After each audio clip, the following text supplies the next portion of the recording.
স্বরাষ্ট্রমন্ত্রী বাংলাদেশের নিরাপত্তার জায়গা যদি উনি এইভাবে চালাতে থাকেন, হয়তোবা সালাউদ্দিন ভাই বাংলাদেশের স্বরাষ্ট্রমন্ত্রী রূপে থাকতে পারবেন না। এটা কিন্তু ক্লিয়ার কাট কথা। উনি যদি নাগরিকদের নিরাপত্তা না দিতে পারেন, ঋণ খেলাপিদের না ধরতে পারেন, মানুষের বিভিন্ন জায়গায় ডাকাতি হচ্ছে সেগুলো যদি বন্ধ না করতে পারেন, সীমান্তে নাগরিকদের যদি নিরাপত্তা না দিতে পারেন, তাহলে সালাউদ্দিন ভাই গন কেস। আপনি যতই সংবিধান বিশেষজ্ঞ হন না কেন, জায়গা মতন যদি কাজ করতে না পারেন, তাহলে ওই জায়গায় আসলে আমরা আপনাকে চাই না। চুপচাপ হলো নিজের আসনে গিয়ে গুছাও, কাজ করো, আমাকে আমার মতন ব্যবসা করতে দাও। এই হলো আমাদের বর্তমান ব্যাংকিং সেক্টর এবং ব্যাংকিং খাতের অবস্থা। এসে বলতেছে ভাই তোমাকে হলো 150 কোটি টাকা দিব এবং এই এনবিআর এর এই পোস্টে হলো আমাকে বসাতে হবে। তো দুইটা পক্ষই দেখি বিভিন্ন জনের কাছে গিয়ে লবিং করে। তো আমি তাকে জিজ্ঞেস করলাম, ভাই এই টাকাটা আপনি উঠাবেন কিভাবে? বললো এটা তো একটা চুটকির বিষয়, এটা হলো বসলেই চেয়ারে হলে উঠে যাবে।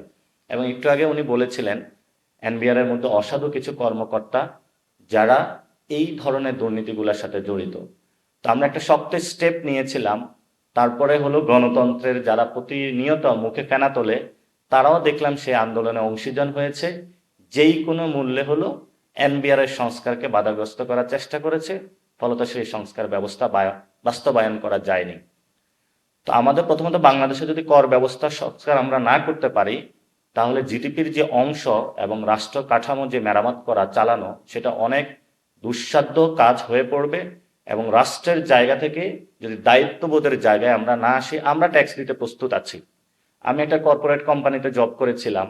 তো আমার হাফ টাকা হলো তারা স্যালারি বেসড ব্যাংকিং সেক্টরে দিত, হাফ টাকা হলো ক্যাশ টাকা দিত। তো জিজ্ঞেস করলাম আপনি ফুল টাকা কেন আপনি ব্যাংকিং এর মাধ্যমে দিচ্ছেন না? তো বললো যে এটা হলো কর ফাঁকি দেওয়ার হলো একটা বড় কায়দা।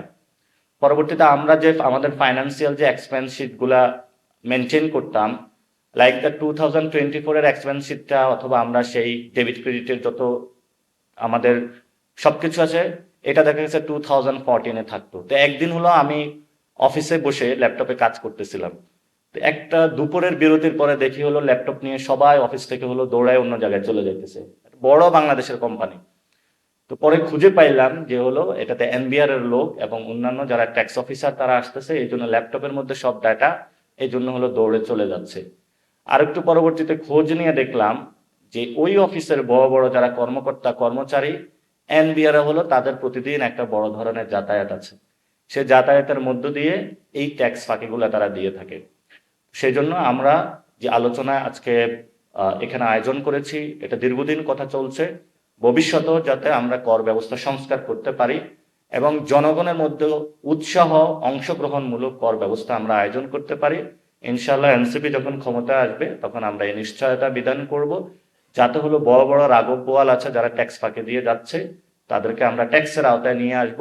এবং ট্যাক্স ব্যবস্থা সংস্কার করতে গিয়ে যত বড় হনু হোক, গণতন্ত্রের দরজাদারে মুখে ফুটে উঠুক, তারা যদি এখানে এসে আমার কি টাইম শেষ? আচ্ছা, তারা এখানে আসুক না কেন, আমরা তাদের সাথে ইনশাল্লাহ মোকাবেলা করব। আমাকে 2-1 মিনিট টাইমটা বাড়িয়ে দিবেন, তাহলে আমি শেষ করে দিচ্ছি। আরেকটা বিষয় হলো বৈশ্বিক হলো বিনিয়োগ। আমাদের সোশ্যালি যখন এই ধরনের হত্যাকাণ্ড হয়, কোথাও কারখানা দখল দিয়ে দেয়, চাঁদাবাজি চলে, সন্ত্রাসী চলে, তখন কিন্তু বৈশ্বিক বিনিয়োগগুলো বাংলাদেশে আসে না। বৈশ্বিক বিনিয়োগ যদি না আসে, তাহলে আপনি কর্মসংস্থানের ব্যবস্থা কোথায় আপনি করবেন?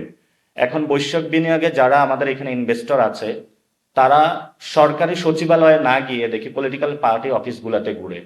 বললো যে সচিবালয়ের যে গ্রিন সিগন্যাল, সেটা তো পলিটিক্যাল পার্টি অফিসার গুলাতে পড়ে থাকে, ফলে এখান থেকে যদি সুইচ না চাপে, সেখানে তো আমার হলো কাগজপত্র তো হলে অ্যাপ্রুভাল হবে না। তো ওরা একটা পর্যায়ে চাইনিজ অনেক ইনভেস্টর বলে, ভাই কত টাকা নিবেন নেন, আমার তাড়াতাড়ি কাগজপত্র গুলা ছাড়েন। ফ্যাক্টরি সেট আপ করে ফেলে, সবকিছু সেট আপ করে ফেলে। তারপরে ভাই যান রাতের বেলায় ফোন দেয়, টাকা দিবেন, দিলে দেন, না দিলে হলো সবকিছু আপনি আপনার যা কিছু আছে গুছিয়ে হলো বিদেশ রওনা হন। এই পরিস্থিতির মধ্য দিয়ে যাচ্ছে, এগুলো আমরা খুব কাছ থেকে দেখেছি। আরেকটা বিষয় হলো যে ব্যাংকিং খাত সংস্কার, এটা নিয়ে অলরেডি কথা বলেছেন, একজন অ্যাকাউন্টেন্টকে বসিয়েছে, যে হলো পল্টন মোড়ে একটা সময় হলো ব্রোকারেজ এক্সচেঞ্জ তার একটা ব্যবসা ছিল। তো আমার অনেক ব্রোকারেজ হাউসের সাথে কথা হয়েছে, বললো যে ভাই আমার টাকাও মেরে দিয়েছে, ওর টাকাও মেরে দিয়েছে। এত বড় একটা সন্ত্রাসী এবং ঋণ খেলাপি কিভাবে বাংলাদেশ ব্যাংকে গিয়ে বসে? এটা হলো আমাদের গণতন্ত্রের একটা এবং বাংলাদেশে হলো ন্যাশনালিস্ট যে ফোর্সের আছে তাদের একটা বদান্যতা। তাদের বদান্যতায় যে এই ধরনের একটি ব্যবস্থাও হতে পারে, তো অনেক ব্রোকারেজ হাউসের যিনি মালিক আছেন তারাও এখন এসে বসে আছে, আমাদের কাছেও লবিং করে। তো ও যদি হইতে পারে তাহলে আমি হইতে পারবো কেন? আমি তো ওর থেকে কম মেরেছি, ও তো আমার থেকে বেশি মেরেছে। এই হলো আমাদের দেশের অবস্থা।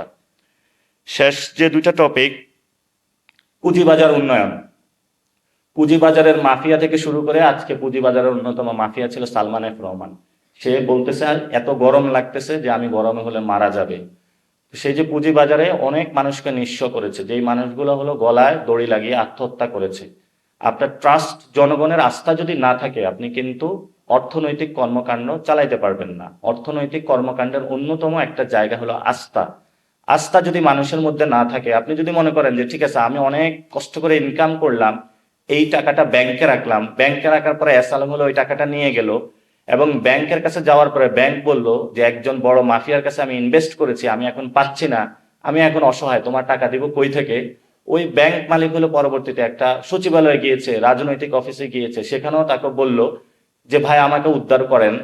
তারপরে এসালামের কাছে ফোন করেছে, আপনি নাকি অনেক টাকা নিয়ে গিয়েছেন। বললো ঠিক আছে, তোমার ভোট ব্যাংক যখন কালেক্ট করেছো আমি তো তোমাকে টাকা দিয়েছি, চুপচাপ হলো নিজের আসনে গিয়ে গুছাও, কাজ করো, আমাকে আমার মতন ব্যবসা করতে দাও। এই হলো আমাদের বর্তমান ব্যাংকিং সেক্টর এবং ব্যাংকিং খাতের অবস্থা।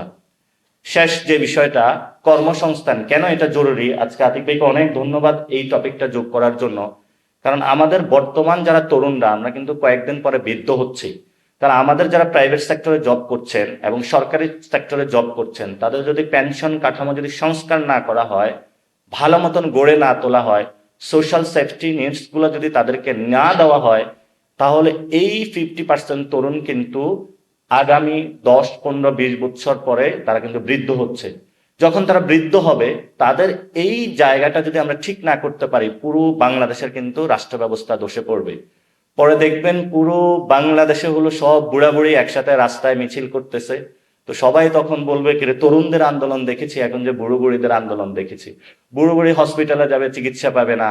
বুড়ো বুড়ি হলো রাস্তায় বলবে আমি আমার পেনশনের টাকা হলো ব্যাংকে রেখেছি, সে ব্যাংক থেকে হলো দেউলিয়া করে চলে গেছে। তো সেই জায়গা থেকে আমরা এই দাবিগুলো তুলেছি এবং আমরা আশা করি যে এগুলো কনস্ট্রাকটিভ ওয়েতে, ফরম্যাট আকারে আমরা আবারই আপনাদের সামনে উপস্থাপন করব। এবং আমাদের এই চলমান প্রক্রিয়াটা শুধু আজকের আলোচনা না, ভবিষ্যৎ আলোচনাও থাকবে। যারা সাংবাদিক ভাইয়েরা, যারা আজকে এক্সপার্ট বিশেষজ্ঞজন এবং যারা বিশেষত আমাদের এমপিরা, আপনারা এখানে উপস্থিত হয়েছেন, আপনাদেরকে অনেক ধন্যবাদ জানাচ্ছি। সাংবাদিক ভাইদেরকেও ধন্যবাদ জানাচ্ছি। ইনশাআল্লাহ আমাদের এই লড়াই চলমান থাকবে। আর ভবিষ্যতে যারা ঋণ খেলাপি থেকে শুরু করে যাদেরকে যদি স্বরাষ্ট্রমন্ত্রী বাংলাদেশের নিরাপত্তার জায়গা যদি উনি এইভাবে চালাতে থাকেন, হয়তোবা সালাউদ্দিন ভাই বাংলাদেশের স্বরাষ্ট্রমন্ত্রী রূপে থাকতে পারবেন না। এটা কিন্তু ক্লিয়ার কাট কথা। উনি যদি নাগরিকদের নিরাপত্তা না দিতে পারেন, ঋণ খেলাপিদের না ধরতে পারেন, মানুষের বিভিন্ন জায়গায় ডাকাতি হচ্ছে সেগুলো যদি বন্ধ না করতে পারেন, সীমান্তে নাগরিকদের যদি নিরাপত্তা না দিতে পারেন, তাহলে সালাউদ্দিন ভাই গন কেস। আপনি যতই সংবিধান বিশেষজ্ঞ হন না কেন, জায়গা মতন যদি কাজ করতে না পারেন, তাহলে ওই জায়গায় আসলে আমরা আপনাকে চাই না। ধন্যবাদ সকলকে। আসসালামু আলাইকুম।